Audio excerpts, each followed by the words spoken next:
Seja bem-vindo ao canal Informação Cristã. Antes de continuar, deixe um like e inscreva-se no canal para continuar recebendo novos vídeos. Muito obrigado e que Deus te abençoe.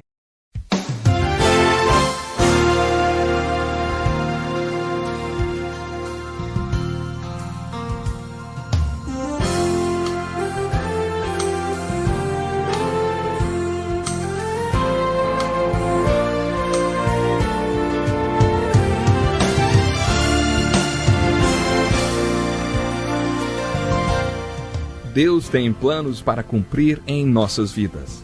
Essa é a mensagem de toda a Bíblia e é isso mesmo que estamos estudando aqui no Encontro com a Palavra, escrito pelo pastor Dick Woodward e narrado pelo pastor Edson Bruno. Fique atento a mais um programa que o Ministério Cooperativo Internacional leva a você. Com você agora, pastor Edson Bruno.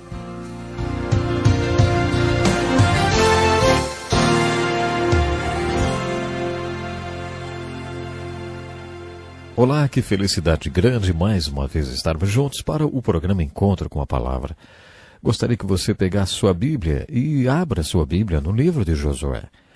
Vamos aí para o nosso Encontro com a Palavra e eu gostaria, claro, que você acompanhasse comigo o estudo desse livro. Quando terminamos nosso último estudo, destaquei a aplicação prática e devocional de Josué, capítulo 1, versículo 3. Vimos juntos que Paulo apresenta a mesma mensagem em Efésios, capítulo 1 e versículo 3. O apóstolo Pedro usa as seguintes palavras para falar a mesma coisa sobre a terra prometida e a vida nos lugares celestiais em Cristo. Ele disse assim: Seu divino poder nos deu tudo o que necessitamos para a vida e para a piedade, por meio do pleno conhecimento daquele que nos chamou para a sua própria glória e virtude. Que versículo maravilhoso, hein? Que versículo especial! Pedro não sabia ler nem escrever e por isso o objetivo maior de Pedro era conhecer a Deus. Observe suas cartas, ele sempre fala sobre conhecer a Deus. Ele era apenas um velho que conhecia a Deus. Ele não era um estudioso. Dizem que quando, por exemplo, Paulo e Silas se juntavam, Pedro se afastava porque ele não era culto como esses homens. Mas ele era um gigante espiritual, ele conhecia a Deus. Em 2 Pedro, capítulo 1, verso 3, parece que todos os versículos que estamos estudando têm a mesma referência, já notou isso? Bom, Pedro fala sobre o divino poder que nos foi dado. Note bem, isso é um fato. Deus já nos deu tudo o que necessitamos para a vida e para a piedade. Isso quer dizer, tudo aquilo que precisamos para viver uma vida santa, Deus já nos deu por meio do pleno conhecimento daquele que nos chamou para a sua própria glória e virtude. A mesma verdade ensinada novamente. Deus nos deu tudo o que precisamos para vivermos juntos uma vida santa. Você precisa conhecer e se relacionar com Deus. Você precisa conquistar o necessário para viver uma vida santa. Vamos enfatizar mais uma vez. Deus já nos deu tudo o que precisamos. O apóstolo Tiago, em sua carta, diz assim: Não tem por que não pedem. Não tem por que não pedem. Se é verdade que Deus já nos deu todas as bênçãos espirituais, que já nos deu a terra de Canaã espiritual sem por qualquer condição, e que somos donos de todas as coisas e temos o título de propriedade de tudo, por que então não temos mais bênçãos espirituais em nossa vida? Tiago diz que é porque nós não pedimos. Essa é outra maneira de dizer o que os outros versículos dizem e o que o livro de Josué vai repetir cerca de 16 vezes. É porque não cremos. Se todas as bênçãos estão à nossa disposição, por que não as pedimos? Porque não cremos. Deve ser por isso que não pedimos. Uma vez ouvi a história de um pastor que foi para o céu. Quando ele chegou lá, São Pedro lhe deu as boas-vindas. Ei, pastor João, o senhor já chegou? Venha comigo para eu lhe mostrar um pouco do céu. Pedro, com brilho nos olhos, leva o pastor num tour pelo céu. Enquanto caminhavam, o pastor perguntou: Para que são todas aquelas caixas compridas e estreitas daquele lado? Pedro respondeu: Você se lembra quando sua igreja precisava desesperadamente de bancos? Nós já estávamos com tudo encaixotado, pronto para mandar os bancos, mas você nunca pediu. Aí eles ficaram aí. Depois de caminhar mais um pouco, passaram por uma enorme caixa. Então o pastor perguntou: "E aquilo? O que é aquilo?" Pedro falou: lembra quando você estava precisando de um piano? Nós já estávamos com ele encaixotado, no engradado, tudo prontinho para mandar. Mas você nunca pediu o piano? Ficou aí." E o tour continuou. "Não temos porque não pedimos. Pedro diz que temos tudo. Por que então não tomamos posse do que é nosso? Aparentemente porque não compreendemos que há uma ponte ligando tudo que Deus nos deu à nossa capacidade de reivindicar, de apropriar-se, de implementar e de aplicar. Isso é uma razão porque Deus nos deu o livro de Josué. No livro de Josué encontramos 6 ilustrações sobre fé. Lá no livro de Gênesis, quando Deus quis que soubéssemos mais sobre fé, Ele nos deu 10 ou 12 capítulos que falam sobre Abraão. Deus considera esse assunto tão importante para nós que achou que deveríamos conhecer mais sobre Abraão. Deus nos deu mais capítulos que falam sobre Abraão do que capítulos que falam sobre a história do universo e da Terra, sobre o homem e a mulher e sobre toda a história da civilização. O espaço que Deus usou nas Escrituras para falar sobre Abraão é o dobro do espaço usado para falar sobre todas essas outras coisas. Isso porque temos que saber mais sobre fé. E Abraão ilustra a fé. Mas Deus não encerrou o assunto. Quando chegamos ao livro de Josué, encontramos 16 ilustrações importantes que falam sobre esse mesmo assunto. O que é a fé? Como ela funciona? Isso porque fé é a peça principal. Nós temos tudo. Temos a terra de Canaã espiritual, mas não a possuímos. Isso porque não compreendemos realmente o que é fé. O apóstolo Paulo escreveu um versículo muito importante sobre fé. Em 2 Coríntios capítulo 9, verso 8, ele ilustra Canaã da seguinte maneira: Deus é poderoso para fazer abundar em vós toda a graça, a fim de que, tendo sempre em tudo toda a suficiência, abundeis em toda boa obra. Você percebeu quantos superlativos há nesse versículo? Deus é poderoso para fazer abundar em vós toda a graça, para que você, tendo suficiência em todas as coisas, possa abundar em toda boa obra. Esse versículo está falando sobre graça. Em grego, a palavra graça é charis. Graça é a bênção, o favor de Deus que não merecemos. A graça se apresenta de muitas formas. Ela vem na forma do poder de Deus, na força para se viver uma vida santa. Portanto, a palavra graça é uma boa figura da terra prometida e das bênçãos espirituais. Quando a graça atua em nossa vida, quando você tem fé para se apropriar da graça, a palavra em grego passa a ser chamada de carisma.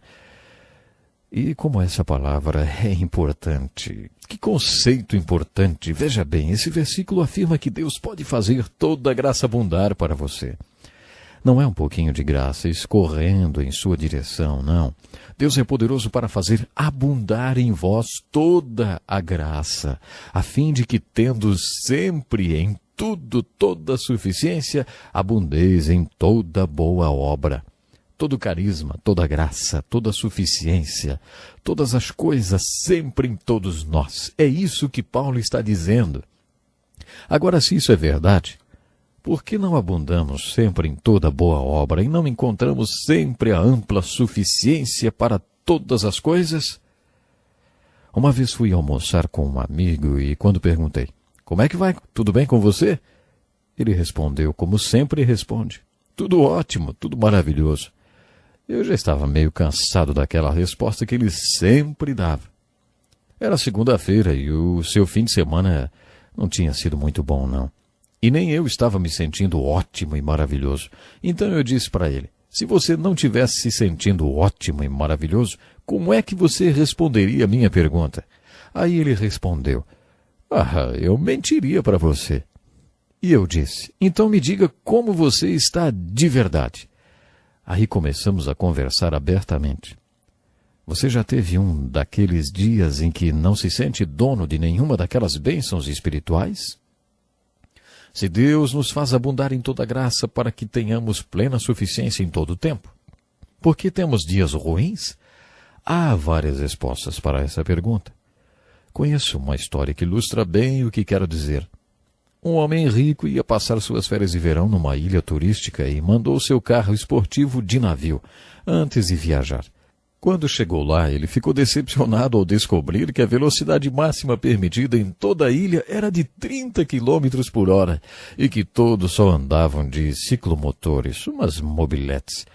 Sempre que saía com seu carro de motor super potente, esporte e tal, acabava atrás de uma mobilete ou de uma velha lambreta lenta e caindo aos pedaços. E lá atrás estava ele com seu carro esportivo. Um dia, quando ele estava atrás de mais um velhinho e não aguentava mais aquilo, ele trocou de marcha e fez uma ultrapassagem. Acelerou até 45 km por hora. Aconteceu que o velhinho que estava na lambreta logo o alcançou. Automaticamente, ele acelerou para 55 km por hora e o velhinho colou na sua traseira outra vez. Então acelerou até 65 km por hora e outra vez o velhinho com a lambreta veio atrás dele. Quando ele percebeu o que estava acontecendo, parou no acostamento. O velhinho parou atrás. Ele saiu do carro e foi falar com o velhinho. Puxa vida, que tipo de motor que o senhor colocou na sua lambreta, hein? O velhinho falou, não é motor, não senhor.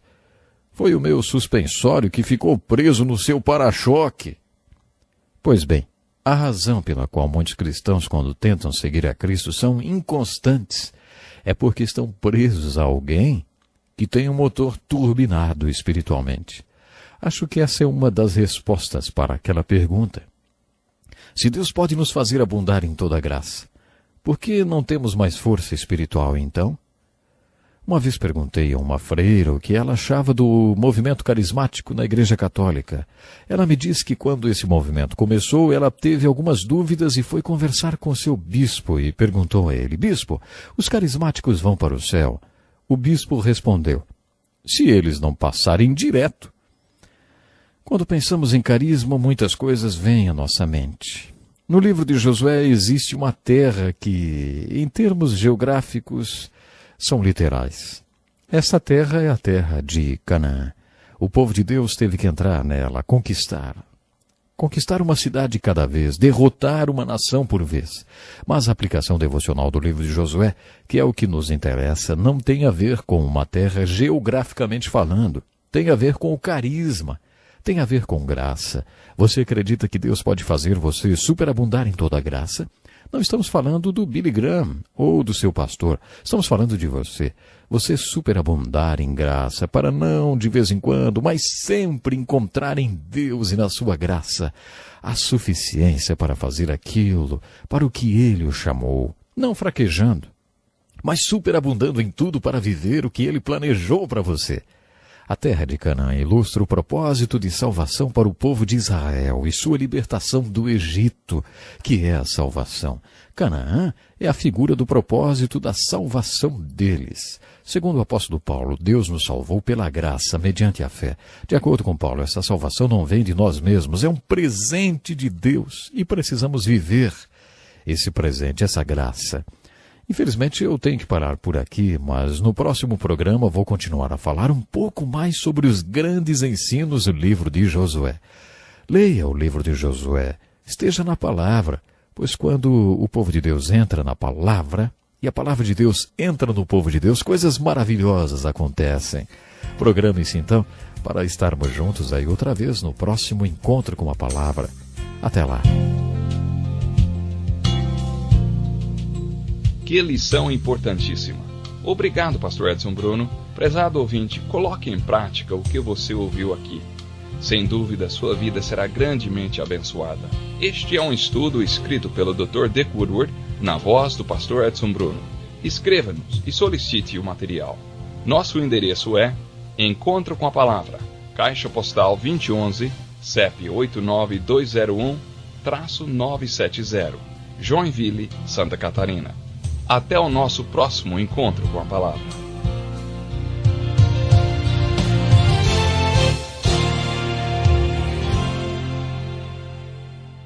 Obrigado por ter assistido um vídeo do nosso canal Informação Cristã.